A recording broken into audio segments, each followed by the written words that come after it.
Bloomberg's Hema Parmar covers the hedge fund space closely, joins me now, knows all the inside baseball. And of course, we know this one is something that the Managed Funds Association and others had fought heavily. How did they win? Yeah, so this is a huge setback for the regulators, a big win for the industry. They've been pushing really hard for this.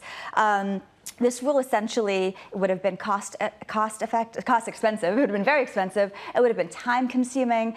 And importantly, these funds are generically, very notorious for being private and for not disclosing things and not wanting to.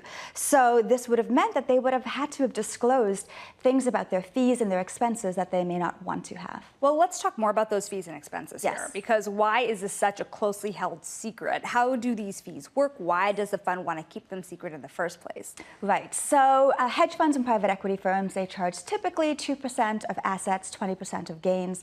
But there are other fees that are passed through to some of these investors. And hedge funds pass through things like compensation, which has been getting so much more expensive. It could be leases, it could be other sorts of travel expenses, and these things have been adding up, and they're becoming more popular. So you're seeing more funds use these sorts of pass-through fees for their clients, and you're seeing those costs really rise.